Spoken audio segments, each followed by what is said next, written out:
매일 말씀 10분 강론, 오늘은 연중 제5주간 목요일의 말씀입니다. 오늘 복음 말씀은 마르코복음 7장 24절에서 30절의 말씀입니다. 그때 예수님께서 티로 지역으로 가셨다. 그리고 어떤 집으로 들어가셨는데 아무에게도 알려지기를 원하지 않으셨으나 결국 숨어 계실 수 없었다. 더러운 영이 들린 딸을 둔 어떤 부인이 곧바로 예수님의 소문을 듣고 와서 그분 발 앞에 엎드렸다. 그 부인은 이교도로서 시리아 페니키아 출신이었는데 자기 딸에게서 마귀를 쫓아내 주십사하고 그분께 청하였다.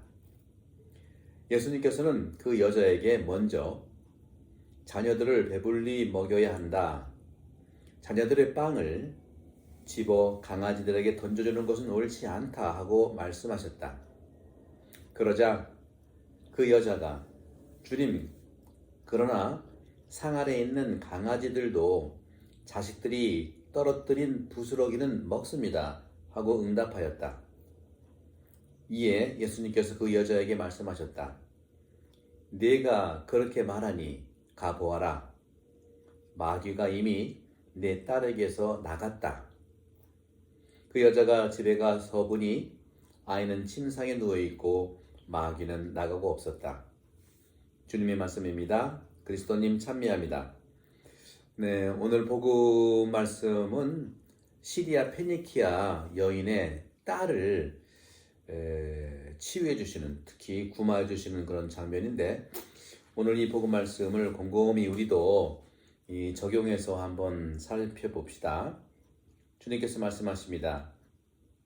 이방인의 여인에 대한 믿음을 오늘 감탄하시면서 주님께서 하지만 처음부터 이방인 여인에게 치유를 허락한 건 아니었습니다.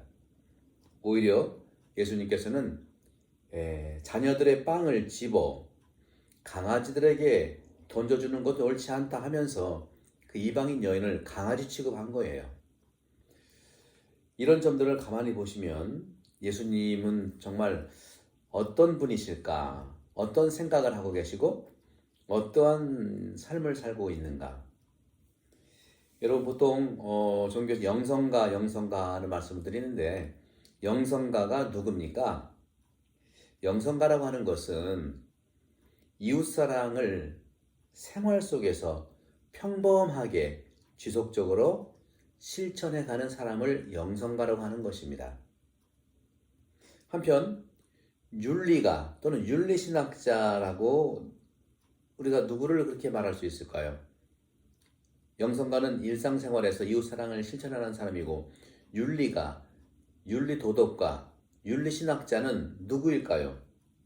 바로 사람들이 서로 사랑하는 데 있어서 그 사랑의 질서와 사랑의 단계가 있는 것을 정확하게 말하는 사람이 바로 윤리가이고 윤리신학자라고 볼 수 있죠.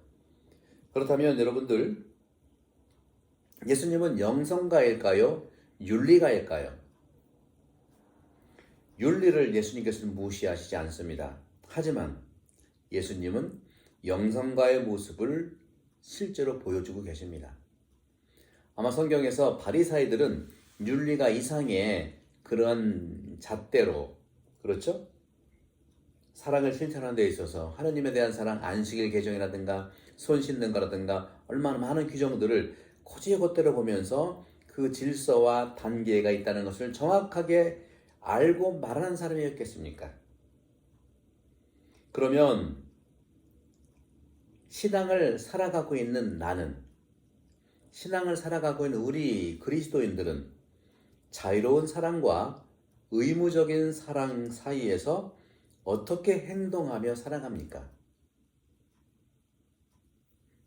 이웃사랑은 나를 대신해서가 아니라 나와 똑같이 사랑하는 것이라고, 그렇기 때문에 멀리 있는 사람도 가까이 있는 이웃처럼 느껴야 한다고 말할 수 있을 것 같아요. 그렇기 때문에 우리는 온 인류를 사랑하는 그런 그리스도인이 되어야 되겠지만 그것이 과연 가능하겠습니까? 나는 멀리 있는 사람을 가까이 있는 사람처럼 그렇게 항상 사랑할 수는 없는 것이 현실이고 그렇습니다. 추상적인 이웃사랑이 될 수 있기 때문이 아닐까요? 비대면의 그런 상황이 오늘날 이런 모습으로도 생각해 볼 수 있다고 생각합니다. 그리스도인은 멀리 있는 이웃이 아니라 가까이에 있는 누구에게 실천하는 나의 사랑, 바로 그것이 이웃사랑이 되는 것이고 우리말에 이웃사촌이라는 말이 딱 그런 말인 듯 합니다. 예수님도 오늘 이 말씀을 실천하고 있는 거예요. 윤리도덕적으로는 예수님께서도 말씀하신 거예요. 나는 이스라엘 사람의 길 잃은 양을 구하러 왔다. 강아지들에게 빵을 줄 수 없다. 이게 원칙적으로 윤리가가 하는 식으로 얘기를 했지만 오늘 실천적인 내용을 보면은 예수님께서는 영성가의 삶을 사는 것입니다. 이 시리아 페니키아 여인의 자기 딸에 대한 지극한 이러한 치유를 원하는 이런 믿음, 요청, 이런 말로 나타나죠. 마르코복음 7장 28절에 그러나 상 아래에 있는 강아지들도 자식들이 떨어뜨린 부스러기를 먹습니다. 기가 막힌 말 아닙니까? 대단한 여인이에요. 강아지라는 말은 모욕적인 말 같아 보이죠. 하지만 그 당시 이 부정적이지는 않는 말입니다. 다시 말하면 강아지라는 표현은 가족이라든가 형제, 자매는 아니지만 같은 집에 산다는 뜻이 되는 겁니다. 이방인 여자 시리아 페니키아 여인은 유대인도 아니고요. 더군다나 선민도 아닙니다. 하지만 메시아의 축복 대상에서 제외된 것이 아니라는 말씀을 우리는 오늘 알아듣는 것이죠. 우리가 아니고 우리 교회, 우리 나라, 우리 가족이 아닌 사람이지만 그들도 역시 나의 도움, 우리의 도움을 받을 권리가 있다는 거예요. 권리를 가지고 있다는 겁니다. 우리가 그들에게 우리의 축복을, 내가 그에게 나의 축복을 확장해 나가야 된다는 말씀을 주님은 하고 계시는 것이죠. 그렇다면 나에게 있어서 강아지 같은 존재는 누구이고 어디 있는 사람입니까? 깊이 반성할 필요가 있겠죠. 오늘 주님께서는 이렇게 말씀하십니다. 그러한 시리아 페니키아 여인의 담대한 믿음에 찬 말, 상 아래에 있는 강아지들도 자식들이 떨어뜨리는 부스러기를 먹습니다. 그렇게 말을 하자 예수님께서는 감격한 나머지 이렇게 말씀하시죠. 내가 그렇게 말하니 가보아라. 교회 안에 정말 구원이 있다고 말한 치프리아노 성인이 계십니다. 우리 초기 교회죠. 초기 교회 라틴 교부 중에 한 분이시죠. 교회 안이 아니면 누구도 구원될 수 없다는 그런 말씀을 하셨습니다. 그리스도께서는 아버지께 안내하는 유일한 운반자이고 중재자이세요. 요한복음 10장 1절에 나타나죠. 그렇기 때문에 그리스도께서는 아버지께 안내하는 유일한 중개자, 운반자이기 때문에 교회 안에 있는 사람들은 누구도 구원될 수 있다는 말씀을 하고 있는 것이죠. 그냥 우리끼리의 어떤 개토의식이 아니죠. 그래서인지 교회는 그리스도의 신비입니다.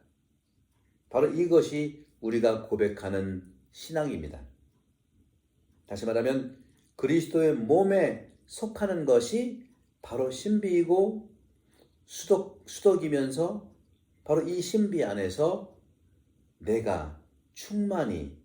우리가 충만히 점진적으로 성장한다는 것입니다.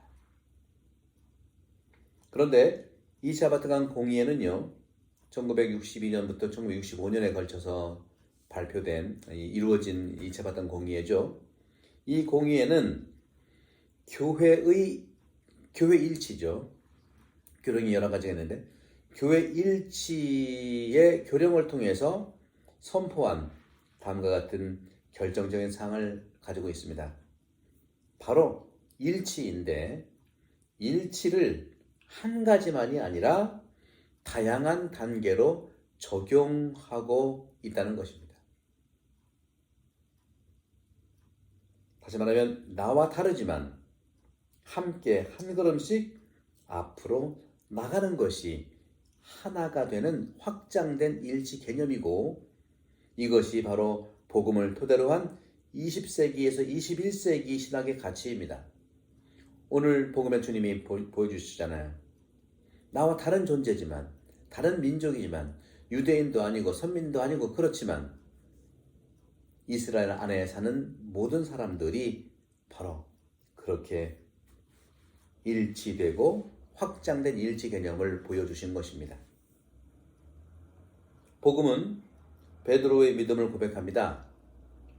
베드로의 고백은 최고로 강한 것으로 나타나죠.